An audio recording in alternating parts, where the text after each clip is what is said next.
దేవుని మహిమపరిచిన విధానాన్ని బట్టి దేవునికి స్తోత్రాలు.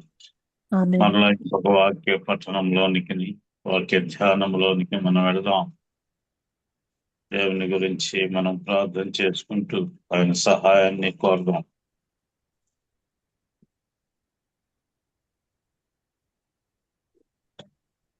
వినిపిస్తుందా? వినిపిస్తుంది. దేవునికి స్తోత్రం. హల్లెలూయా. హల్లెలూయా. చిన్న ప్రార్థన చేసుకుందాం. కృప కలిగిన దేవ రక్షక నీకు స్తోత్రాలు నాయన. ఈ ఉదయకాల సమయంలో నైనా జూమ్ లో ఇప్పటి వరకు నైనా తండ్రి ప్రభు నీ బిడ్డలు ఆయా పాటలతో వాక్య పట్టణంతో వాక్య జ్ఞానంతో నేను మహింపరిచిన విధానం బట్టి నీకే స్తోత్రాలు.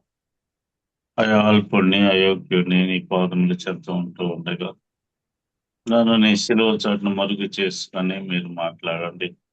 మాట్లాడే మాట వృధాగా పోకుండా మా హృదయాల్లో పదిలపరుచుకొని ఫలించటానికి సహాయం చేయండి.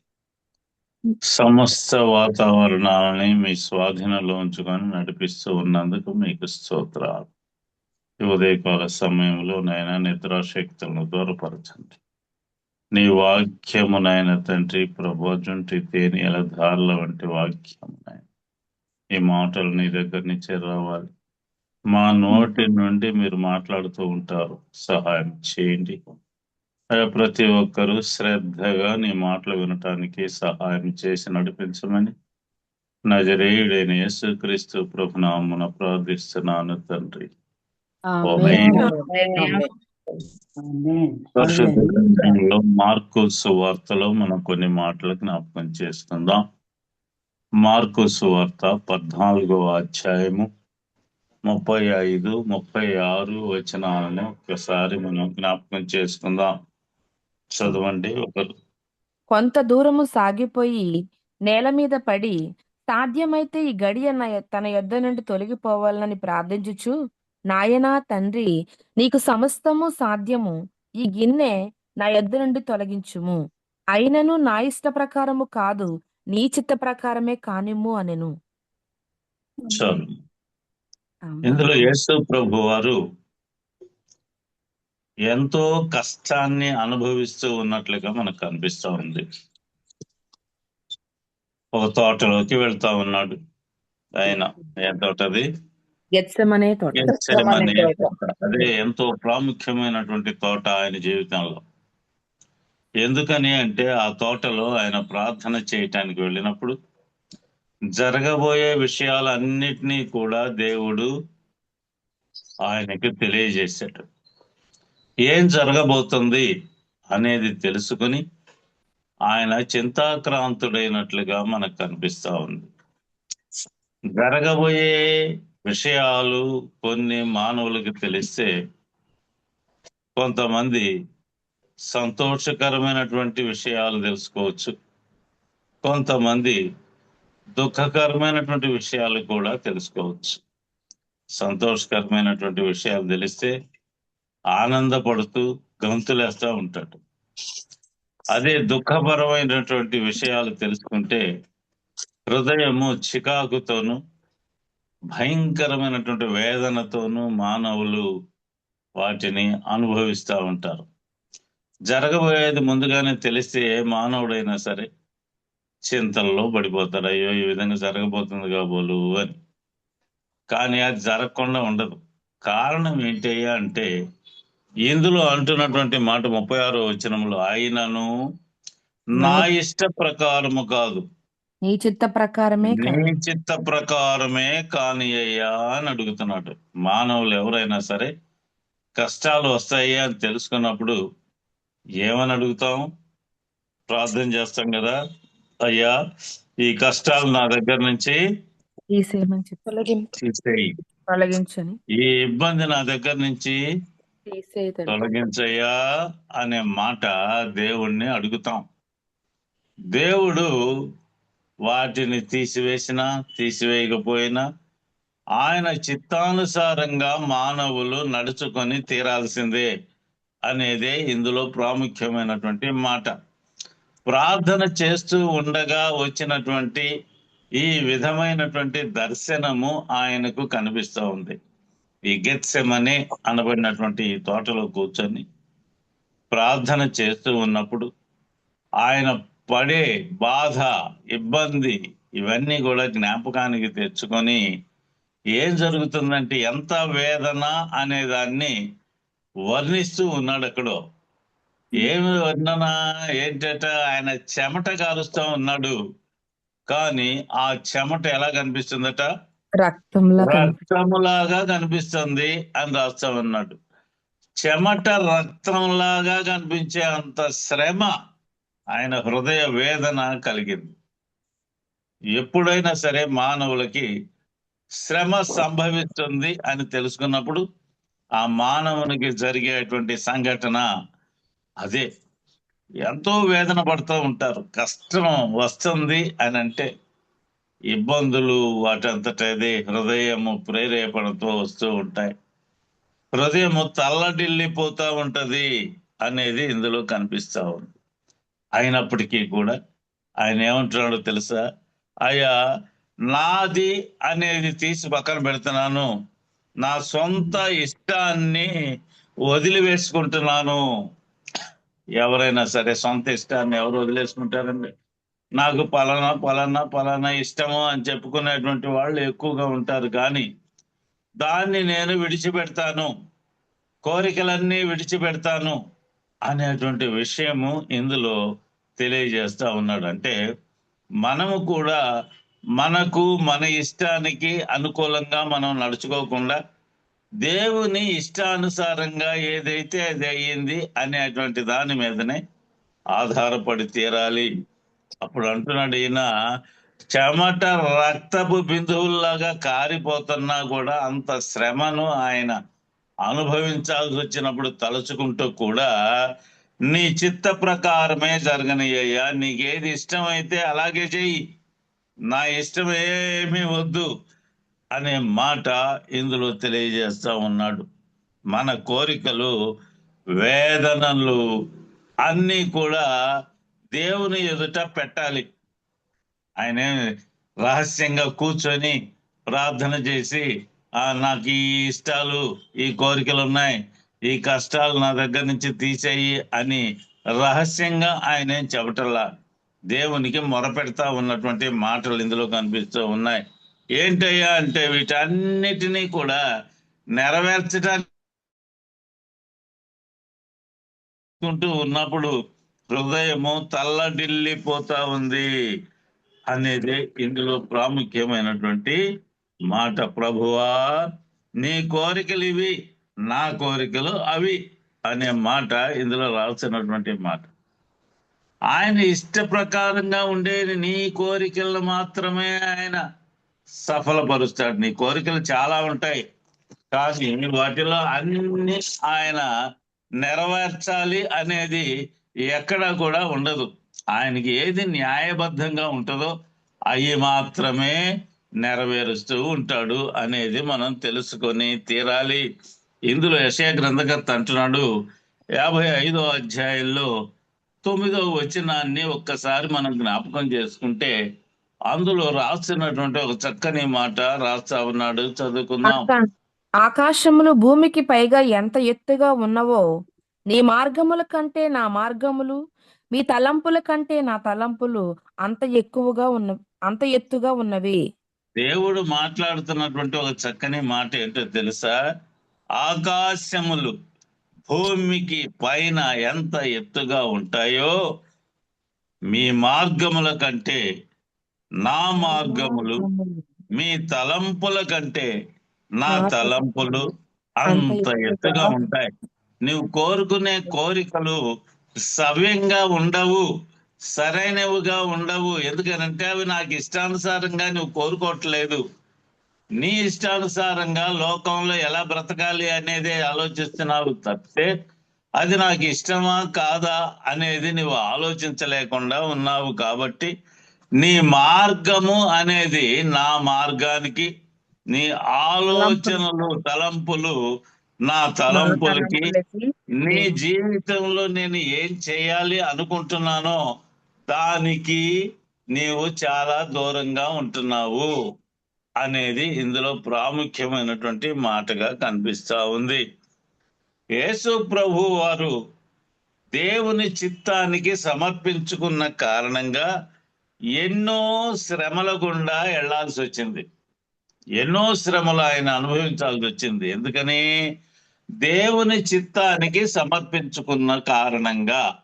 మానవులు కూడా దేవుని చిత్తానికి సమర్పించుకుంటే వారి జీవితాలని వాళ్ళు కూడా శ్రమలు పొంది తీరాలి అనే దానికి ఉదాహరణగా ఈ విషయాలు మనకు తెలుసుకోవాలి. ఏంటయ్యా అంటే, ఎవరైనా దేవుణ్ణి నమ్ముకుంటే కష్టాలు అనుభవించడానికి ముందుకు రావాలి. సుఖాలే అనుభవించాలని కోరుకోవటం కుదిరే పని కాదు అనేది ఇందులో మనకు తెలుస్తూ ఉంది. దేవుని చిత్తానుసారంగా ఎవరైతే కష్టపడతా ఉంటారో వాళ్ళని దేవుడు అత్యధికంగా హెచ్చిస్తాడు అనేది పరిశుద్ధ గ్రంథకర్త మనకు తెలియజేస్తా ఉన్నాడు. ఫిలిప్పీలకు రాసిన పత్రికలో 2వ అధ్యాయంలో 9వ వచనము నుండి 11వ వచనం వరకు మనం చదువుకుంటూ పోతే అందులో రాస్తున్నటువంటి గొప్ప మాటలు మనకు కనిపిస్తూ ఉంటాయి. చదువుకుందాం ఒక్కసారి. అందుచేతను పరలోకమందున్న వారిలో కాని, భూమి మీద ఉన్న వారిలో కాని, భూమి క్రింద ఉన్న వారిలో గాని ప్రతి వాని మోకాలును యేసు నామమున వంగునట్లును, ప్రతి వాని నాలుకయు తండ్రి అయిన దేవుని మహిమార్థమైన యేసుక్రీస్తు ప్రభువని ఒప్పుకొన్నట్లును దేవుడు ఆయనను అధికముగా హెచ్చించి ప్రతి నామమునకు పైనామమును ఆయనను అనుగ్రహించెను. ఎప్పుడు అనుగ్రహించాడో మనం తెలుసుకుంటూ ఉన్నాం. అందుచేతను పరలోకముందున్న వారిలో గాని, భూమి మీద ఉన్న వారిలో గాని, భూమి క్రింద ఉన్నటువంటి వారిలో గాని, 3 పదాలు ఇక్కడ రాస్తున్నాడు. పరలోకంలో ఎవరున్నారో మనకు తెలుసు. ఎవరున్నారు? దేవుడు, ఎవరుంటారు? దోతలు, దేవుడు, దేవుణ్ణి పొగిడే వాళ్ళందరూ ఉంటారు. భూమి మీద ఉండేవాళ్ళు దేవుణ్ణి నమ్ముకున్న వాళ్ళు కొంతమంది ఉంటారు, నమ్ముకున్నటువంటి వాళ్ళు కొంతమంది ఉంటారు. భూమి క్రింద ఉండేటువంటి వాళ్ళు, యేసు ప్రభు వారు భూమి మీదకి రాక మునుపు అక్కడ ఉన్నటువంటి వాళ్ళు పరలోకంలో ఉండేవాళ్ళు వేరుగా ఉన్నారు, భూమి మీద ఉండేవాళ్ళు కూడా వేరుగా ఉన్నారు. భూమి క్రింద ఉన్నటువంటి వాళ్ళలో పవిత్రులైనటువంటి వాళ్ళు కూడా కొందరు ఉన్నారు. ఈయన సిలువ వేయబడినప్పుడు కొందరి పవిత్రులైనటువంటి ఆత్మలు పైకి లేచినట్లుగా రాయబడతా ఉంది. లేచారా? కొన్ని ఆత్మలు లేచినాయా? సమయాలు కొన్ని పవిత్రమైనటువంటి ఆత్మలు పైకి లేచినట్లుగా కనిపిస్తా ఉన్నాయి. అందులో చూస్తే వాళ్ళల్లో కూడా భూమి క్రింద ఎవరైతే పవిత్రులైనటువంటి వాళ్ళు ఉన్నారో వాళ్ళకంటే కూడా అధికమైనటువంటి పేరు ఆయనకి ఇచ్చాడు దేవుడు. అందువలన ప్రతి వాని యొక్క మోకాలు యేసు నామమున వంగాలి. ఏం చేయాలట? మోకాలు వంగాలి అనేది ఇందులో ప్రాముఖ్యత. ప్రార్థన చేసేటప్పుడు ఎవరైతే మోకాలు ఉంచుతారో దేవుని యొక్క ప్రార్థన, దేవునికి చేసే ప్రార్థన ఆయన ఆలకిస్తాడు అనేది మనం తెలుసుకోవాలి.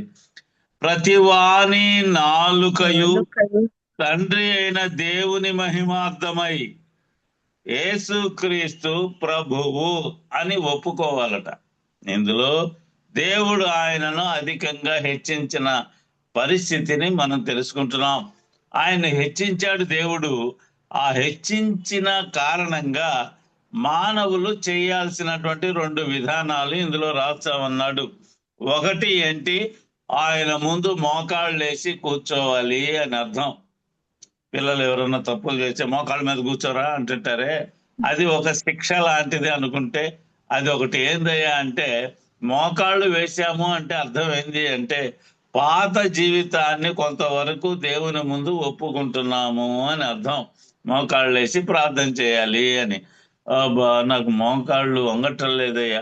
వంగేటప్పుడేమో వంచలేదు, ఇప్పుడు వంగటం లేదు, వంచుదాము అనుకుంటున్నావు, ప్రయోజనం ఏమి కూడా ఉండదు అనేది తెలుసుకోవాలి.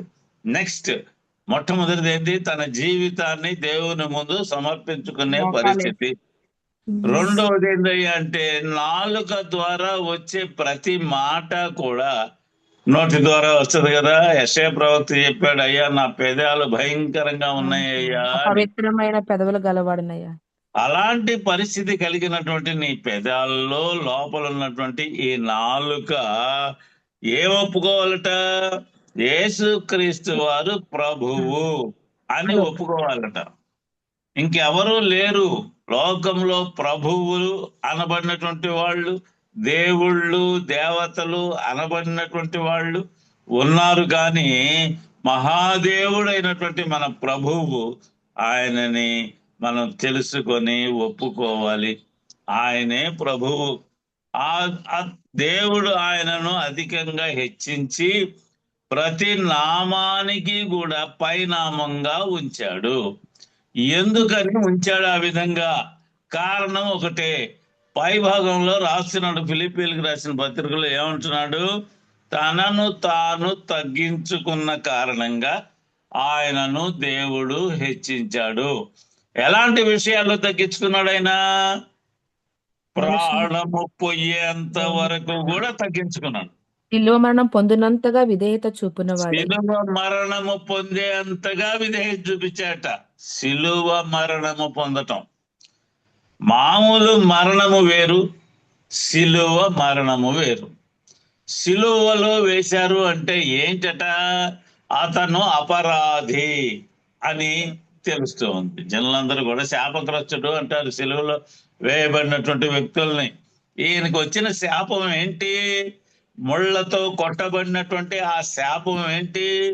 మేకులు దిగివేయబడినటువంటి ఆ శాపం ఏంటి అంటే మానవుల యొక్క పాపములు కనిపిస్తా ఉన్నాయి. ఆయన దేవుడు ఆయన చూసినప్పుడు మానవులు చేసినటువంటి పాపములన్నీ కూడా ఆయన మీద వేసుకున్న కారణంగా తన ప్రియ కుమారుడైనటువంటి యేసు క్రీస్తు కనిపించలేదు దేవునికి.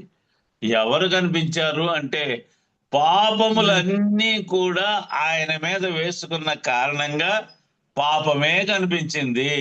ఆ పాపమును సిలువలో మేకుల చేత కొట్టబడి ఆ పాపములన్నిటినీ కూడా తీసివేసిన కారణము. అందువలన ఆయన తనను తాను తగ్గించుకున్నాడు అని రాస్తున్నాడు. అంటే ఎవరైనా సరే శాపగ్రస్తుడుగా సిలువ వెక్కాలి. ఆ శాపం ఏంటయ్యా అంటే మానవుల యొక్క పాపములు అని రాయబడతా ఉంది. ఆ పాపములన్నిటినీ మేకులు కొట్టేశాడు. ఇక మీదట మానవులకు పాపములు చేసే అవసరం గాని అవకాశం గాని లేకుండా ఉండాలి అనేదే ఆయన యొక్క కోరిక. కాబట్టి సిలువలో కొట్టబడినటువంటి నీ పాపములు ఇక నీ దగ్గర ఉండటానికి లేదు. ఆయన అంటున్నాడు కదా, నీ భారము యెహోవా మీద మోపుము. నీ పనులను ఆయన ఏం చేస్తాడట? ఆ భారమును నీవు తీసుకుపోయి ఆయన మీద వేస్తే దాన్ని మోసేది ఎవరు? ఇక ఆయనే మోసుకుంటాడు అని రాస్తున్నాడు. అంటే సిలువలో ఆయన చేసిన పనిని ఈయన గుర్తు చేస్తున్నాడు. భక్తులు, నీ భారము యెహోవా మీద మోపితే అనే పదం రాస్తున్నాడు. మన భారం ఏంటి? మొయ్యలేనటువంటి బరువు. ఆ బరువు ఏంటిదయ్యా అంటే నిన్ను పరలోకమునకు తీసుకుపోకుండా ఉండేటువంటి బరువు. కాళ్ళకి బరువుగా కట్టుకున్నటువంటివి. నీ పాదములు ఆ పాపముల చేత కట్టబడి ఉన్నటువంటి బరువు. అది పైకి లాగుతున్నా కూడా ఇంకొకరిని పట్టుకొని లాగేటువంటి పరిస్థితే. ఈ బరువు అంత బరువుగా ఉంది. పైకి లెగలేకపోతున్నాడు, ఏలాడబడుతున్నాడు. అంతటి బరువుని కూడా తీసి ఎవరి మీద ఏమంటున్నాడు? తేలిక చేసుకో నిన్ను నీవు. ప్రయాసపడి కట్టబడినటువంటి ఆ బరువు, ఆ రాళ్ల లాంటి ఆ బరువుని నీవు విడిచిపెడితే తేలికైపోతావు. ఆయన కాడి చాలా సులువుగా ఉండేటువంటి కాడి. అందులో రాసినటువంటి మాటలు. కాబట్టి ప్రతివాని నాలుక యేసుక్రీస్తు ప్రభువు అని ఒప్పుకొని తీరాలి. ప్రతి వాని మోకాలు ఆయన ఎదుట వంగి తీరాలి. ఈ రెండు ఎప్పుడు చేయాలి, ఎందుకు చేయాలి అంటే, అందరి పేర్ల కంటే, అందరి నామముల కంటే పైనామముగా అద్భుతముగా ఆయనను హెచ్చించి దేవుడు ఉంచాడు అనేది ఇందులో చూడాలి. కాబట్టి ఎందుకని చేశాడు అంటే, తనను తాను తగ్గించుకున్నాడు. ఎందుకు తగ్గించుకున్నాడు? మొట్టమొదట్లో మనం చెప్పుకున్నాం, అయ్యా నీ చిత్త ప్రకారంగా అంటే నీ ఇష్ట ప్రకారంగానే నేను నడుస్తాను. నాడు. ఇందులో నా ఇష్టం అనే దాన్ని తీసి పక్కన పెట్టాను. ఉదయం లేచిన కాడి నుండి ప్రార్థన చేస్తా ఉంటే ప్రార్థనలో 30% నా ఇష్ట ప్రకారంగానే ఉంటాను అనే కోరికలు వస్తాయి తప్పితే, ఇదిగోనయ్యా నీ ఇష్ట ప్రకారంగా నన్ను కాపాడు, నా ఇష్ట ప్రకారంగా నేను నడవను, అందులో నీకు ఇష్టం ఏదైతే ఉందో దానిని నీవు నెరవేర్చు అనే పదము ఇందులో కనిపిస్తా ఉంది. రోమీయులకు రాసిన పత్రికలో 8వ అధ్యాయంలో 18వ వచనాన్ని మనం జ్ఞాపకం చేసుకుంటే అందులో రాస్తున్నటువంటి ఒక చక్కని మాట కనిపిస్తా ఉంది. మన ఎడల ప్రత్యక్షము కాబోవు మహిమ ఎదుట ఇప్పటి ఆ కాలపు శ్రమలు ఎన్నతగినవి కావని ఎంచుచున్నాను. ఎంత గొప్పగా రాస్తునండి. రోమీయులకు రాస్తూ పౌలు గారు రాసినటువంటి మాట, మన ఎడల ప్రత్యక్షము కాబోయే మహిమ, దేవుని యొక్క మహిమ మన ఎదుట కనిపిస్తా ఉండేటువంటి పరిస్థితి. ఎప్పుడైతే దేవుని యొక్క మహిమను మనము చూస్తామో అప్పుడు ఈ ఇప్పటి కాలంలో ఉండేటువంటి శ్రమలు ఉన్నాయే అవి అసలు ఎన్నదగినవిగా లెక్కలేనటువంటివి అని రాస్తున్నాడు. ఒకవేళ శ్రమలు వస్తే అది దేవుని యొక్క మహిమను వెల్లడి చేయటానికి అవి పెద్ద లెక్కలోయి కావు అనేటువంటిది రాస్తా ఉన్నాడు. మనం గ్రహిస్తే మనం కూడా చాలా విషయాల్లో కూడా ఇందులో వచ్చేటువంటి శ్రమలకు లొంగిపోయే మనస్తత్వం ఉంటుందే తప్ప దాన్ని జయించాలి, దేవుని యొక్క మహిమను మనం పొందాలి అనే ఆలోచన కలగటలేదు కొంతమందికి అనేది తెలుసుకోవాలి. అందులో మనం ఉన్నామా, లేకపోతే దేవుని యొక్క మహిమను మనం పొందాలి అని ఈ శ్రమలను తగ్గించుకుంటున్నామా, అసలు ఈ శ్రమలు పెద్ద లెక్కలోది కాదు నాకు అనే పరిస్థితి ఉందా అనేది. అంటే ఇందులో ఏంటయ్యా, మన కోరికలు మన ఆలోచనలు వేరుగా ఉంటాయి, దేవుని చిత్తానుసారంగా చేసేటువంటి దేవుని యొక్క కోరికలు వేరుగా ఉంటాయి అనే దాన్ని మనము తెలుసుకొని తీరాలి. యేసుక్రీస్తు వారు కొన్ని మాటలు ఖచ్చితంగా తెలియజేసే మాటలు మనకు తెలుస్తూ ఉంటాయి. ఇందులో మనం చూస్తే ప్రేమ కలిగినటువంటి పరమ తండ్రి మన ఎడల ఖచ్చితమైనటువంటి ఉద్దేశం కలిగినటువంటి వాడు. అందువలన మొట్టమొదట్లో ఆదాము అవ్వల్ని మనం పరిశీలన చేస్తే చేయాల్సినటువంటి పని ఏదైతే దేవుడిచ్చాడో దాన్ని వాళ్ళు ఏం చేశారు, ఆ మార్గాన్ని తప్పిపోయినట్లుగా మనకు కనిపిస్తా ఉంది. వారు ఏం చేశారంటే సాతాను యొక్క మాటను అంగీకరించారు, ఆలకించి అంగీకరించారు. వింటమే కాదు, ఆయన అపవాది చెప్పినటువంటి ఆ మాటల్ని వాళ్ళు అంగీకరించారు. వినటం వేరు, అంగీకరించడం వేరు వారి జీవితంలో. కాబట్టి వాళ్ళు ఏం చేశారు, అది అంగీకరించిన కారణంగా చెట్ల చాటున దాక్కోవాల్సిన పరిస్థితి వచ్చింది. చెట్ల చాటున దాక్కుంటే దేవుడు ఒక్కసారి వచ్చి ఎంత వేదనతో మాట్లాడుతున్నాడో చూడండి. ఆదామా నీవు ఎక్కడున్నావు? దేవుడు ఎత్తుకుంటున్నాడండి మానవుని సృష్టి చేసి, నువ్వు ఎక్కడున్నావయ్యా ఆదామా అనే మాట ఇందులో రాస్తూ ఉన్నటువంటి మాట. ఎంత బాధపడుతూ అడుగుతున్నాడు ఇందులో. దైవ చిత్తాన్ని చేయటంలో నీవు తప్పిపోయావు. నీకు చెప్పినటువంటి పని ఏంటి? పలానా పలానా పని చెయ్యి. నిశ్చయపరచుటకు ఇదిగో కాదు. నువ్వు చేయాల్సిన పని ఆ తోటని కాపలా కాయి అంటే, తోట లోపలికి ఎవరో ఒకరిని రప్పించావు, దొంగని రప్పించావు. అలాంటి పరిస్థితి ఇందులో కనిపిస్తుంది. హృదయ వేదన మాట్లాడుతున్నాడు. ఆదామా, ఎక్కడున్నావయ్యా నా కుమారుడా అని వెతుక్కోవటం ఎంత గొప్ప సంఘటన. నిన్ను వెతుకుతూ ఉన్నప్పుడు నీవు కనిపిస్తున్నావా దేవునికి? ఆదాములాగా చెట్ల చాటున, గుట్టల చాటున, ఇంకెక్కడో గదుల్లో దాక్కుంటున్నావా? ఆలోచన చేసావా? నువ్వు ఎక్కడున్నా కూడా దేవుడు నిన్ను పిలిచినప్పుడు నీవు ఆలకిస్తూ కేక వేస్తున్నావా? ఆదాము అయితే చెప్పాడు, నేను పలానా చోట ఉన్నాను అని. చెప్పకపోయినా దేవునికి తెలుసు. కానీ ఆదాము యొక్క నోటి నుండి రావాలి అనేది ఇందులో కనిపిస్తా ఉంది. మనము దేవుని యొక్క కార్యాలు చేస్తూ ఆయన ద్వారా వచ్చే ఆశీర్వాదాలను కొన్నిటిని మనం ధ్యానం చేద్దాం. మొట్టమొదటిగా ఏ ఆశీర్వాదం వస్తుంది?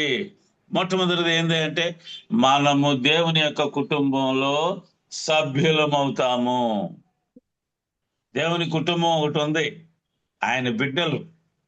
ఆయన బిడ్డల్లో కొంతమంది, ఒక 10 మంది ఉన్నారు అనుకోండి ఆయన బిడ్డలు, అందులో మనం కూడా ఒకళ్ళం అవుతాము అనేది మనకి తెలియజేస్తున్నటువంటి మాటల్లో కనిపిస్తా ఉన్నాయి. మార్కు సువార్తలో 3వ అధ్యాయంలో 35వ వచనాన్ని మనం జ్ఞాపకం చేసుకుందాం. ఒక్కసారి చదవండి. దేవుని చిత్తము చొప్పున జరిగించువాడే నా సహోదరుడును సహోదరియు తల్లియు అని చెప్పాను.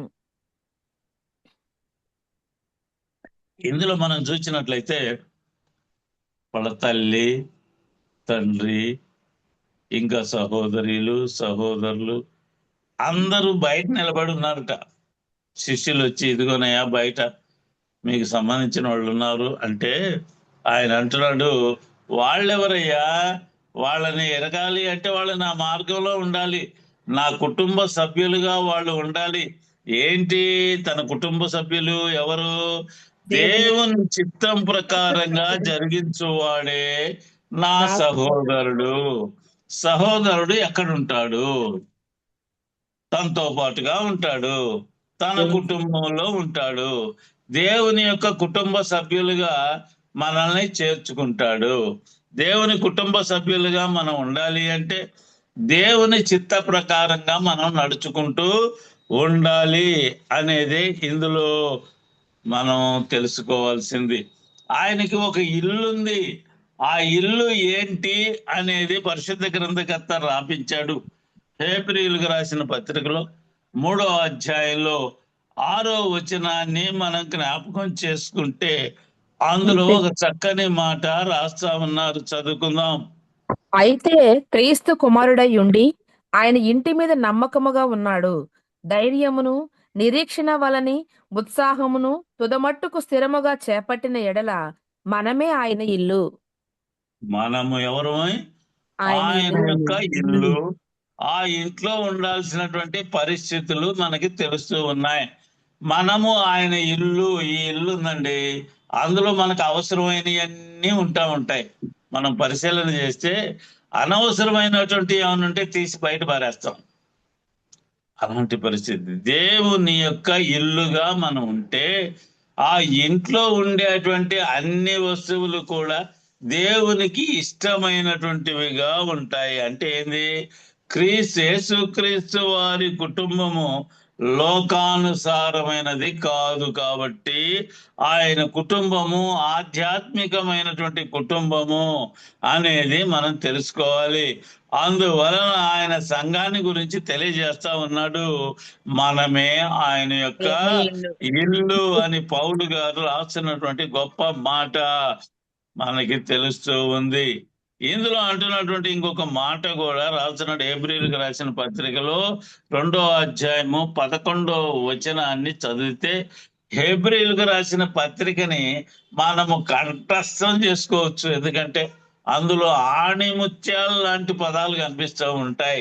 ఇందులో మనం చూస్తే హెబ్రీయులకు రాసిన పత్రికలో 2వ అధ్యాయంలో 11వ వచనాన్ని మనం చదువుకుందాం. పరిశుద్ధపరచు వారికిని పరిశుద్ధ పరచబడు వారికిని అందరికీ ఒక్కటే మూలము. చదవండి సార్. ఈ హేతువు చేతను వారిని సహోదరులని పిలుచుటకు ఆయన సిగ్గుపడక నీ నామమును నా సహోదరులకు ప్రచురపరుతును. సమాజము ఇందులో మధ్య అంటున్నాడు, ఈ హేతువు చేత వారిని వారిని సహోదరులు సహోదరులు అని పిలుచుటకు ఆయన సిగ్గుపడక సిగ్గుపడలేడు. రాస్తున్నాడు, ఇతను నా యొక్క అన్న, నా తమ్ముడు, మా చెల్లెలు, మా అక్క అని పిలవటానికి నేను సమాజంలో నేను సిగ్గుపడను. అంటే ఆ సహోదరుడు ఎలాంటి వాడై ఉంటే అంటున్నాడు అన్నమాట, ఆ సహోదరుడు నీతి న్యాయాలు జరిగించేవాడై ఉండాలి. ఈ అలా సహోదరులకు కాకుండా దుర్మార్గుడు దుష్టుడు అయి ఉన్నాడు అనుకోండి, మా సహోదరుడు అని జనం మధ్య చెప్పుకోవటానికి సిగ్గుపడతాం మనం. కానీ దేవుని యొక్క మార్గంలో నడుస్తూ ఆయన ఇష్టానికి లోబడుతూ ఉన్నటువంటి మనుష్యుల్ని ఆయన ఏమంటున్నాడో తెలుసా, నా నా సహోదరుడు అని సహోదరులు పిలవటానికి నేను అసలు సిగ్గుపడను అనే మాట రాస్తున్నాడు. ఏప్రిల్కి రాసిన పత్రికలోనే 11వ అధ్యాయంలో 16వ వచనాన్ని మనం ఒక్కసారి జ్ఞాపకం చేసుకుంటే అందులో కూడా ఒక చక్కని మాట రాయబడతా ఉంది, చూద్దాం. అయితే వారు మరి శ్రేష్టమైన దేశమును అనగా ఉమ్, పరలోక సంబంధమైన దేశమును కోరుచున్నారు. ఉమ్. అందుచేత తాను వారు దేవుడినని అనిపించుకొనుటకు దేవుడు వారిని గురించి సిగ్గుపడడు. ఏలయనగా ఎందులో అంటున్నాడు, ఏమంటున్నాడు, అందుచేత తాను వారి దేవుడను అని అనిపించుకోవటానికి దేవుడు వారిని గూర్చి సిగ్గుపడటం లేదు.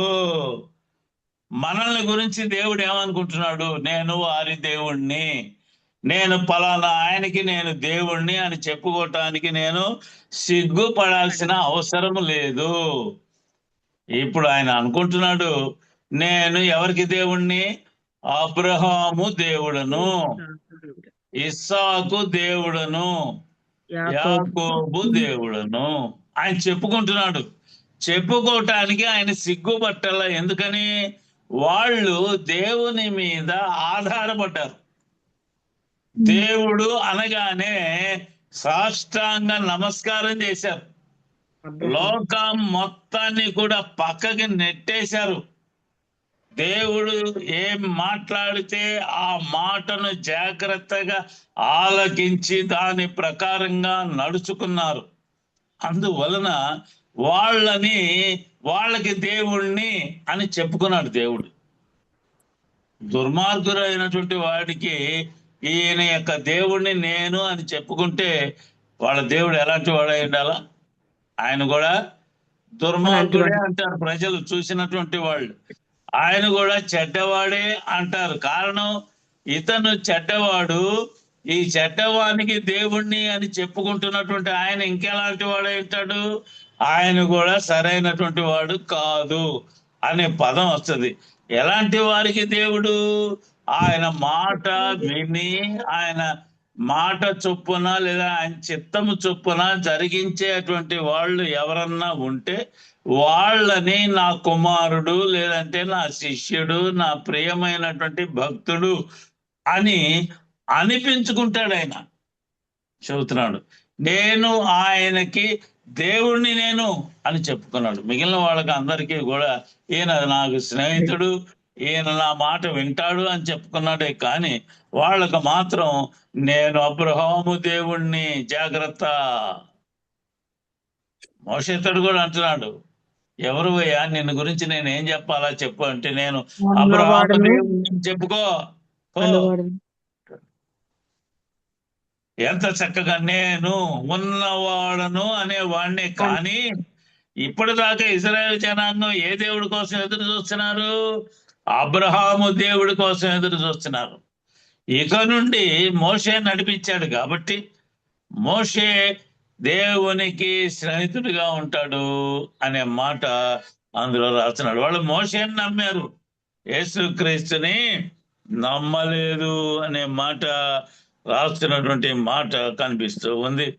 ఎఫెసీయులకు రాసిన పత్రికలో 3వ అధ్యాయంలో 14, 15 వచనాలు మనం జ్ఞాపకం చేసుకుంటే పరలోకమందున్నటువంటి దేవుని చిత్త ప్రకారం చేస్తూ ఉండగా పరలోకమందును భూమి మీదను ఉన్న ఉన్న కుటుంబ సభ్యులమే కుటుంబము అవుతాము. రాస్తున్నాడు ఇందులో ఎఫెసీ సంఘానికి. ఆ కుటుంబానికి యజమానుడు ఎవరు? యేసుక్రీస్తే అని రాస్తున్నాడు. యేసుక్రీస్తు ఒక కుటుంబానికి యజమానుడిగా ఉన్నప్పుడు ఆ యజమాని క్రింద ఆ కుటుంబంలో మనం ఉండొచ్చు అనే ఆలోచన కలిగిన ప్రతి మానవుడు కూడా ఆ కుటుంబంలో సభ్యుడుగా ఉంటాడు. అది పరలోకంలో ఇల్లైనా భూమి మీద ఇల్లైనా సరే అనే మాట ఇందులో రాసినటువంటి మాటల్లో మనం కనిపిస్తూ ఉంది. పరిశుద్ధ గ్రంథకర్త అంటున్నాడు, యేసుక్రీస్తు వారి ద్వారా వేలాది మంది స్వస్థతలు పొందారు, మేలులు పొందారు, వేలాది మంది ఆయన వెంబడించారు, రొట్టెలు తిన్నారు, ఇంకా చేపలు తినటానికి ముందుకొచ్చారు. కానీ పరలోకములో దేవుని చిత్తము చొప్పున చేసిన ఒక గుంపు మాత్రమే కనిపిస్తా ఉంది. ఆ గుంపుతో మాట్లాడుతున్నటువంటి ఒక చక్కని మాట మనం చదువుకుందాం. మత్తయి సువార్తలో 12వ అధ్యాయంలో 46 నుండి మనం కొన్ని మాటలు చదువుకుంటే 49 వరకు చదువుకోవచ్చు. అందులో రాసినటువంటి మాట కనిపిస్తాం, చదువుదాం. ఆయన జన సమూహములతో ఇంకా మాట్లాడుచుండగా ఇదిగో ఆయన తల్లియు సహోదరులను ఆయనతో మాట్లాడగోరుచు వెలుపల నిలిచి ఉండిరి. అప్పుడొకడు, ఇదిగో నీ తల్లియు నీ సహోదరులను నీతో మాట్లాడవలనని వెలుపల నిలిచి ఉన్నారని ఆయనతో చెప్పెను. అందుకాయన తనతో ఈ సంగతి చెప్పిన వారిని చూచి, నా తల్లి ఎవరు, నా సహోదరులు ఎవరు, నా సహోదరు ఎవరు అని చెప్పి తన శిష్యుల వైపు చెయ్యి చాపి, ఇదిగో నా తల్లియు నా సహోదరులను, పరలోకమందున నా తండ్రి చిత్తము చొప్పున చేయువాడే నా సహోదరుడును నా సహోదరియు నా తల్లియు అనెను. అంటే అర్థమైంది, వాళ్ళు చేయటం లేదేమో.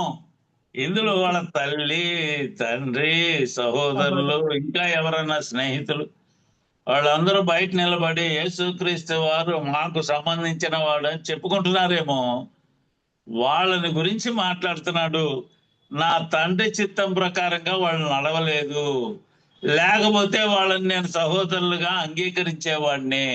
నా సహోదరులు ఎవరు? ఇదిగో నా తండ్రి చిత్తం ప్రకారంగా ఎవరైతే నడుచుకుంటున్నారో, ఇదిగో ఎదురుగా ఉన్నటువంటి మీరు నా సహోదరులు అనే మాట ఇందులో రాసినట్టుగా కనిపిస్తా ఉంది. అంటే అర్థం ఏంటి? బయట ఎవరైతే చెప్పబడ్డారో, ఇదిగో మీ సహోదరులు వచ్చారు అని, వాళ్ళని గురించి మాట్లాడుతూ వాళ్ళు కాదయ్యా నా సహోదరులు అన్నాడు. అంటే దేవుని యొక్క ప్రేమ, దేవుని మీద వారికి ప్రేమ సక్రంగా లేదు. ఎవరికి ఉంది? ఇదిగో ఇక్కడ ఉన్నటువంటి నా యొక్క శిష్యులకు ఉంది, నన్ను నమ్ముకున్నటువంటి వాళ్ళకి ఉంది అనేది ఇందులో కనిపిస్తున్నటువంటి మాటగా కనిపిస్తా ఉంది. కాబట్టి ఆయన లోకములో ఉన్న శరీరానికి సంబంధించినటువంటి వాళ్ళని దూరంగా ఉంచాడు, దగ్గరగా ఆత్మీయంగా ఉండేటువంటి వాళ్ళని దగ్గరగా చూస్తున్నాడు అనేది ఇందులో కనిపిస్తా ఉంది. దేవుని చిత్తం ఏంటయ్యా అంటే, ఎవరైతే దేవునికి సంబంధించినటువంటి వాళ్ళు ఉంటారో వాళ్ళని దేవుడు హక్కును చేర్చుకుంటాడు అనేది ఇందులో ప్రాముఖ్యమైనటువంటి మాట మనం తెలుసుకోవాల్సింది. రెండవది ఏంటంటే, దేవుని చిత్తం చేస్తూ ఉండగా ప్రభువు మన మనవి ఆలకిస్తాడు. మనం ఏది చెబితే అది దేవుడు ఆలకించే దేవుడు. ఎప్పుడు? ఆయనను మనము అనుసరించి ఆయన చిత్త ప్రకారంగా నడుస్తూ ఉన్నప్పుడు అనేది మనము తెలుసుకొని తీరాలి. ఇందులో మనం చదువుకుంటూ ఉంటే యోహాను సువార్తలో 39వ అధ్యాయంలో 30వ వచనము 31వ వచనాన్ని మనం జ్ఞాపకం చేసుకుందాం, ఒక్కసారి చదువుకుందాం. అందుకు ఆ మనుషుడు, ఆయన ఎక్కడి నుండి వచ్చినో మీరు ఎరగకపోవుట ఆశ్చర్యమే. అయినను ఆయన నా కన్నులు తెరిచెను. దేవుడు పాపుల మనవి ఆలకింపడని ఎరుగుదుము. ఎవడైనను దేవభక్తుడై ఉండి ఆయన చిత్తము చొప్పున జరిగించిన ఎడల ఆయన వాని మనవి ఆలకించును. ఇందులో రాస్తున్నాడు, పుట్టుగుడ్డివాడు యేసుక్రీస్తు వారు స్వస్థతలు చేస్తున్నాడు అని విని కేకలేస్తున్నాడు. కేకలేస్తా ఉంటే యేసు ప్రభు వారు ఆగి బురద తీసి కళ్ళ మీద ఇలా అని, నువ్వు వెళ్ళి ఒక కొలను ఉంది అక్కడ పోయి కడుక్కో అన్నాడు. కడుక్కున్నాడు, స్వస్థత వచ్చింది, కళ్ళు కనిపిస్తున్నాయి. లోకంలో ఎవడైనా సరే పుట్టుగురుటు వాని యొక్క కన్నులు తెరిచాడా అనే మాట ఇతని ద్వారా తెలియజేస్తున్నటువంటి మాటలు కనిపిస్తున్నాయి. దేవుడు పాపుల మనవి ఆలకింపడు, పాపుల మనవి ఆలకించడు అని ఒక మాట అన్నాడు. అంటే అప్పటిదాకా ఉన్న పాపములన్నిటినీ విడిచిపెట్టినటువంటి వాడు ఒకడున్నాడు. వాడు చెబుతున్నాడు, పాపుల మనవి ఆలకించడయ్యా. ఎందుకని అంటే ఇప్పటి వరకు నా మనవి దేవుడు ఆలకించలేదు. కారణం ఏంటి? నేను పాపిగా ఉన్నప్పుడు. ఇది ప్రాముఖ్యత. నేను పాపములు చేస్తూ పాపిగా జీవించినంత కాలము కూడా దేవుణ్ణి నా నోటి ద్వారా పలకనంత వరకు కూడా దేవుడు నా మనవి ఆలకించలేదు. కాబట్టి ఇప్పుడు నేను దేవుని గురించి ఆలోచన చేస్తూ నేను కేకలు వేశాను. దావీదు కుమారుడా అనే కేక, అయ్యా నన్ను కాపాడు అనే కేక, నేను పాపం చేసింటే క్షమించు అనే కేక నీ హృదయము నుండి, నీ నోటి నుండి బయటికి వచ్చినప్పుడు అప్పుడు నీ పాపములను క్షమించే దేవుడు ఆయన. ఎప్పుడైతే నీ కేక హృదయంలో నుండి బయటికి వస్తుందో దేవుడు నిన్ను క్షమించాడు. క్షమించిన తరువాత దేవుడు నీ మొర ఆలకించి తీరతాడు. అదే చెబుతున్నాడు, దేవుడు పాపుల మనవి ఆలకించడు. ఇప్పుడు దాకా నా జీవితము ఇలా ఉండింది, అందువలన నా పాపములు అలాగే ఉన్న కారణంగా ఆయన నా మనవి ఆలకించలేదు. ఎప్పుడైతే నా నోటి నుండి యేసు క్రీస్తు ప్రభువు అని ఒప్పుకోవటం జరిగిందో నా పాపములన్నీ క్షమించబడ్డాయి. కాబట్టి నా మనవి దేవుడు ఆలకించాడు. అప్పటిదాకా పుట్టు గుడ్డివాడే కదండి. శిష్యులు అడుగుతున్నారు, వీడు గుడ్డివాడిగా పుట్టడానికి కారణం ఏంది?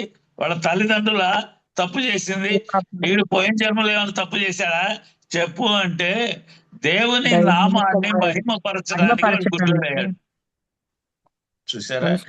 ఇందులో గుడ్డివాడైనటువంటి ఈ వ్యక్తిని ఎవరు పాపంతో నిండుకున్నటువంటి వాళ్ళు ఉన్నారు అక్కడ. భయంకరమైనటువంటి మనుష్యులు, పరిసయ్యులు, సద్దూకయ్యులు, పెద్దలు, ఇంకా యాజకులు, వీళ్ళందరూ వచ్చారండి. వచ్చి ఆయన అడుగుతున్నారు, ఏమయ్యా నువ్వు గుడ్డోడిగా ఉన్నావు కదా? అవునయ్యా ఒప్పుకుంటున్నాడు, నేను గుడ్డోడిని. అప్పుడు నా జీవితం గుడ్డితనము, ఎరగనితనము, అసలు నా జీవితం అంతగా గుడ్డిగా ఉంది, మనోనేత్రం తెరవబడలా. ఇప్పుడు యేసు ప్రభు వారు ఎప్పుడైతే నాకు రక్షణ కలగజేశాడో నా మనోనేత్రం తెరవబడ్డదయ్యా. నేను గుడ్డివాడిని ఇప్పుడు కాదు. మీరు అడుగుతున్నారే, ఇప్పుడు మీరు గుడ్డివాళ్ళు. మీ గుడ్డితనం నాకు కనిపిస్తుంది, దేవునికి కనిపించదా? నువ్వు గుడ్డివాడిగా ఉన్నావు కదా, నీ కళ్ళు ఎవరైనా తెరిచింది అంటే కళ్ళు తెరవటము అనేది ఎంత గొప్ప భాగ్యము. లోకంలో ఎవరైనా గుడ్డివాడిని కళ్ళు తెరిచారా? ఆలోచించలేదా? ఎప్పుడు మీరు? ఎదురు ప్రశ్న వేస్తున్నాడు. శాస్త్రుల్ని, పరిచయుల్ని ఒక ప్రశ్న, అన్యుడైనటువంటి ఒక వ్యక్తి, దేవుని మార్గం తెలియనటువంటి, అప్పటిదాకా తెలియనటువంటి ఒక వ్యక్తి అడుగుతా ఉన్నాడు, ఏమని? పుట్టి గుడ్డివాడి కన్నులు ఎవరైనా తెరిచినట్లు లోకములో పుట్టినప్పటి నుండి వినబడలేదు. లోకము పుట్టినప్పటి నుండి ఎవరైనా విన్నాడా? ఇదిగో నా కళ్ళు తెరవబడ్డాయి. నా కన్ను తెరిచాడు అంటే నిజంగా ఆయన దేవుడే, ప్రభువే వచ్చాడు, నన్ను ముట్టాడు, స్వస్థత కలిగింది. దేవుడు పాపుల మొర ఆలకించడు. మీరు పాపులుగా ఉన్నారేమో ఒక్కసారి ఆలోచన చేసుకోండి అని అంత గొప్ప వాళ్ళము మేము అనుకుంటున్నటువంటి వాళ్ళకే ఎదురు ప్రశ్న వేశారు. ఇంకా ఏమంటున్నారో తెలుసా? వీడు చెప్పే మాటలు నమ్మకూడదు. వీడు ఇప్పుడు దాకా కళ్ళు మూసుకొని, చాలా మంది అడుక్కునే వాళ్ళు గుడ్డోడినయ్యా గుడ్డోడినయ్యా అంటుంటారు కదా, బయటికి పోయి అంతే చాలా చూసుకుని ఉంటాడు గుడ్డోడు, కుంటి కాలు ఇలా నడుస్తుంటది. అలాంటి పరిస్థితులు ఇప్పుడు దాకా నటించాడేమో బతకడం కోసం. వీళ్ళ తల్లిదండ్రులను అడుగుతాం అని వాళ్ళని పిలిపించారు. వాళ్ళు కూడా అదే చెప్పారు, ఇప్పుడు దాకా వాడు గుడ్డోడిగానే ఉన్నాడు, వాడు యవ్వనస్తుడు, వాళ్ళకి భయపడ్డాడు. వీళ్ళందరూ తల్లిదండ్రులు భయపడ్డారు. భయపడి ఎందుకు సమాజ మందిరంలో నుండి వెలేస్తాం. ఎందుకని అంటే ఆయన శనివారాన్ని ఆచరించటల్లా. శనివారం ఏంది వాళ్ళకి? విశ్రాంతి దినం. సబ్బాతు దినం, విశ్రాంతి దినం. విశ్రాంతి దినాన్ని ఆచరించట్లేదట. కళ్ళు రావటం ముఖ్యమా, విశ్రాంతి దినం ముఖ్యమా? విశ్రాంతి దినము అనేది మనుష్యుల కోసమా, మనుష్యులు దానికోసమా అనేది ఆయన ప్రశ్న. విశ్రాంతి దినము అనేది మనుషుల కోసం ఏర్పాటు చేయబడిందే. ఒక రోజు నువ్వు ఖాళీగా ఉండు అన్నారు. దానికోసమే బతకటం కాదు మనుష్యులు. యేసుక్రీస్తు వారు అంటున్నటువంటి మాట ఇందులో. వాళ్ళు అంటున్నారు, వాడు పుట్టటమే గుడ్డివాడిగా పుట్టాడయ్యా, దానికి నేనేం చేసేది? వాడి కళ్ళు ఎలా తెరవబట్టే వాడిని అడగండి, నన్ను కాదు అడగాల్సిందే అని వాళ్ళు తప్పించుకున్నట్టు తెలుస్తుంది. అయినా సరే వాడి దగ్గరికి మళ్ళీ వచ్చారు, మాట్లాడారు. ఏమయ్యా చెప్పు అంటే, ఏమయ్యా మీరు కూడా స్వస్థత పొందాం అనుకుంటున్నారా? ఆయన స్వస్థపరిచే దేవుడు. కళ్ళే తెరిచినటువంటి దేవునికి లోకంలో ఇక అడ్డే ఉంటదయ్యా.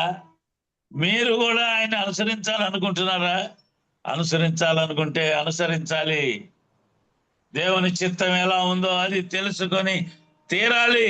పాపుల మనవి ఆయన ఆలకించడు, ఆయన చిత్తము చేయువారి మనవిని మాత్రమే ఆయన అంగీకరిస్తాడు అనే మాట ఇందులో కనిపిస్తా ఉంది. దావీదు గారిని మనం పరిశీలన చేయొచ్చు. ఇప్పుడు ఆయనే కదా మనకి ఎక్కువగా ఉదాహరణ. ఏంటి? దేవుని చిత్తం చేయటానికి తనను తాను సమర్పించుకున్నటువంటి గొప్ప వ్యక్తి ఇందులో కనిపిస్తూ ఉంటాడు. కీర్తనకారుడు అంటున్నాడు 21వ అధ్యాయంలో 2వ వచనాన్ని మనం జ్ఞాపకం చేసుకుంటే అందులో రాస్తున్నటువంటి మాట, అతని మనోభిష్టము నీవు సఫలము చేయి ఉన్నావు, అతని పెదవుల్లో నుండి వచ్చిన ప్రార్థన నీవు మానక అంగీకరించుచున్నావు. ఎవరికి? ఎవరైతే దేవుని నామాన్ని అనుసరిస్తూ ఆయన మాటల ప్రకారంగా బ్రతుకుతారో ఆ వ్యక్తి ఇష్టానుసారంగా చెప్పేటువంటి ఏమన్నా ఉంటే దానిని నీవు నెరవేరుస్తావు. అతని నోటి పెదవులలో నుండి వచ్చినటువంటి ప్రార్థన నీవు మానక అంగీకరిస్తావు. ఎప్పుడు ఏది చెప్పినా కూడా విని నీవు అంగీకరిస్తావయ్యా అని దావీదు మహారాజు అంటున్నటువంటి మాట అందులో కనిపిస్తూ ఉంది. నీతిమంతుల కోరికలు కొన్ని, దేవుడు వాటిని న్యాయబద్ధంగా నెరవేరుస్తాడు అని సామెతల గ్రంథకర్త రాస్తున్నాడు. 12వ అధ్యాయం 5వ వచనాన్ని మనం గమనిస్తే నీతిమంతుల తలంపులు న్యాయయుక్తములు. చూసారా ఇందులో ఎంత ప్రాముఖ్యంగా రాస్తున్నాడండి. నీతిమంతుడై ఉంటే వాని తలంపు కూడా నీతిగా ఉంటది, న్యాయంగా ఉంటది. అంతేగాని అయ్యా ఇదిగో నాకెటు ఇయ్యలేదు, పక్కనోడు కూడా ఇవ్వకు అని ఆయన అడగడట. నీతిమంతుడు యొక్క ఆలోచనలు కానీ తలంపులు కానీ ఏవైనా సరే న్యాయబద్ధంగా ఉంటాయి అనేది మనము తెలుసుకొని తీరాలి. పరిశుద్ధ గ్రంథకర్త తెలియజేసినటువంటి దేవుని చిత్తానుసారంగా మనము నడుచుకొని తీరుతున్నామా? యోహాను గారు రాసినటువంటి మొదటి పత్రికలో 5వ అధ్యాయంలో 13, 14 వచనాలు మనం గమనిస్తే అందులో ఒక చక్కని మాట రాయబడతా ఉంది. దేవుని కుమారుని నామమందు విశ్వాసముంచు మీరు నిత్య జీవము గలవారని తెలుసుకున్నట్లు నేను ఈ సంగతులను మీకు రాయుచున్నాను. ఉమ్, ఆయనను బట్టి మనకు కలిగిన ధైర్యం ఏదనగా ఆయన ఉమ్. చిత్తానుసారంగా మనం ఏది అడిగినను ఆయన మన మనవి ఆలకించునదియే నన్నుదియే. ఇందులో రాసినాడు ఏందట, మన ప్రార్థన ఆలకింపడు అని ఎప్పుడైనా అనుకుంటున్నామా? లేదు. మన హృదయంలో పాపము లక్ష్యం చేస్తే మన ప్రార్థన ఆయన ఆలకించడు.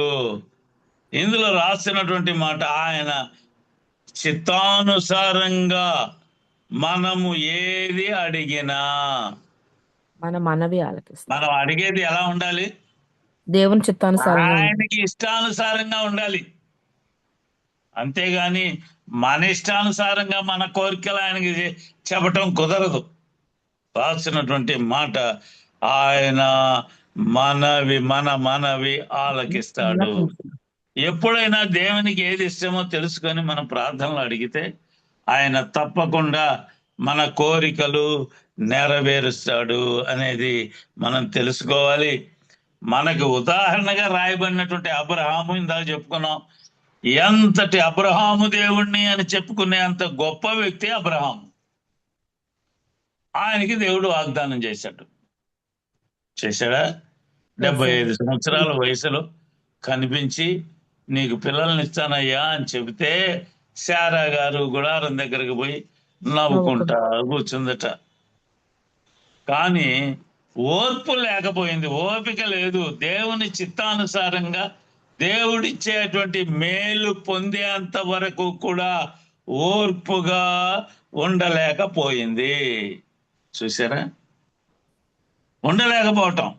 ఓర్పుగా ఉండాలి. దేవుడిచ్చేంత వరకు కూడా అయ్యో నేను ప్రార్థన చేశాను ఇంకా ఇవ్వలేదే దేవుడు అనేటువంటి పదము నీలో నుండి రాకూడదు. వస్తే ఏం జరిగింది?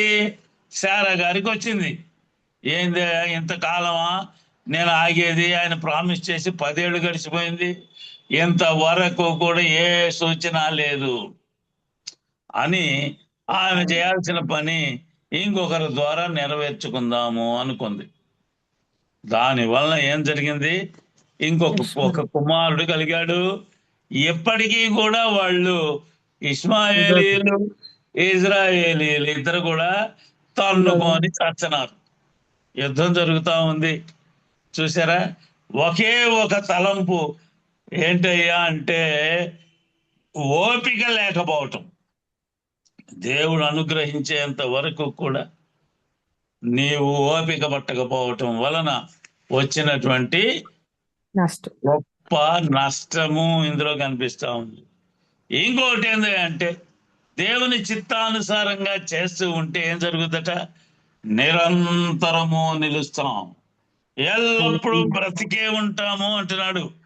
యోహాను గారు రాసినటువంటి మొదటి పత్రికలో 2వ అధ్యాయంలో 17వ వచనాన్ని మనం జ్ఞాపకం చేసుకుంటే అందులో రాసినటువంటి గొప్ప మాట ఉంది. దేవుని చిత్తము జరిగించేవాడు నిరంతరము నిలుచును. దేవుని చిత్త ప్రకారంగా మనం గనక జరిగిస్తా ఉంటేట నిరంతరము నిలుస్తాడు. దేవునికి ఇష్టమైన పనులు భూమి మీద ఉన్నప్పుడు మనం చేస్తుంటే వాని యొక్క పేరు కొన్ని తరాల వరకు కూడా జ్ఞాపకం ఉంచుకుంటారు ప్రజలు. కొన్ని తరాల వరకు మర్చిపోరు. ఇది ఎవరు కట్టించారయ్యా? పలానా ఆయన కట్టించాడు. మన రాజమండ్రికి వెళ్ళిపోతే ఒక డ్యామ్ ఉంది, చూశారు కదా, సర్ ఆర్థర్ కాటన్ అనే ఆయన నిర్మించాడు. మనవాళ్ళు కట్టినట్టయితే ఎప్పుడో కొట్టుకుపోయేది. ఇప్పటికీ కూడా కొన్ని తరాలు గడిచిపోయినా గుర్తుపెట్టుకుంటున్నారు. దేవుని చిత్త ప్రకారంగా చేసేవాడు ఎప్పుడు కూడా న్యాయబద్ధంగా పనులు చేస్తాడు. వాడు నిరంతరము, వాడు దేవుని దగ్గరికి వెళ్ళినా భూమి మీద వాని పేరు నిరంతరము కూడా నిలుస్తుంది అనేది మనం చూస్తాం. భూమి పోద్ది, ఆకాశం పోద్ది, అన్ని పోతాయి, పేరు మాత్రం నిలబడిపోద్ది అనేది మనము తెలుసుకొని తీరాలి అనేది ఎంతో ప్రాముఖ్యమైనటువంటి మాట కనిపిస్తా ఉంది. యాకోబు పత్రికలో 4వ అధ్యాయంలో 14వ వచనాన్ని ఒక్కసారి జ్ఞాపకం చేసుకుందాం. మన సమయం మించిపోయింది. రేపేమి సంభవించు నిరంతరం ఆ, రేపేమి రేపేమి సంభవించునో మీకు తెలియదు. సంభవించునో మీకు మీకు తెలియదు. తెలియదు. మీ ఆ, జీవం ఏపాటిది? ఆ, మీరు కొంతసేపు కనబడి అంతలో మాయమైపోవు ఆవిరి వంటి వారే. కనుక చాలు ప్రభువు ఇందులో చిత్తమైతే చాలమ్మా. కొంచెం సేపు ఉంటాం, వెళ్ళిపోతాం. కానీ మాయమైపోతుంది. భూమి మీద నిరంతరంగా నిలబడేది ఏంటి అంటే ఆయన చిత్తము చేసి లోకులకు అది లేదు. దేవుణ్ణి నమ్ముకొని ఆ మార్గంలో నడిచే వాళ్ళకు మాత్రమే ఇంత గొప్పదైనటువంటి ఆశీర్వాదాన్ని దేవుడు అనుగ్రహిస్తాడు. మనం భూమి మీద ఇంతలోనే ఆవిరి వంటి జీవితం కలిగినటువంటి మనము ఏ పాటిది నీ జీవితము అని దేవుడు ప్రశ్నిస్తూ ఉంటే దాన్ని కూడా జ్ఞాపకం చేసుకోలేకపోతున్నాం మనం. ఒక్కసారి ఆలోచన చేయండి. ఇప్పుడు బజారుకు పోతే మళ్ళీ తిరిగి వస్తామన్న గ్యారంటీ లేదే. గట్టిగా ముక్కు మూసుకుంటే పోయే ప్రాణం కనిపిస్తా ఉందే. ముక్కు మూసుకుంటే ప్రాణం ఎటు పోద్దండి? ఆలోచించండి. పెద్దలు అంటుంటారు కదా, ముక్కు మూసుకుంటే ప్రాణం ముక్కులో నుంచే నోట్లో నుంచే రావాలా. మరి ముక్కు మూసుకుంటే ప్రాణం ఎటు పోద్ది? పోద్ది అట పైకి. ఎట్లా పోయింది చూస్తున్నాం. మీ జీవం ఏ పాటిదయ్యా? మీరు కొంతసేపు కనపడతారు, కొంతసేపు కనపడరు. కానీ దేవుని చిత్త ప్రకారంగా ఎవరైతే నడుచుకుంటారో వాడు నిరంతరము నిలిచిపోతాడు అనేది ఇందులో ప్రాముఖ్యత కనిపిస్తుంది. కీర్తనకారుడు అంటున్నాడు కదా 23:6 యెహోవా మందిరములో నేను నివాసం చేస్తాను. మందిరములో, దేవుని యొక్క మందిరములో నేను నిరంతరము నివాసం చేస్తాను.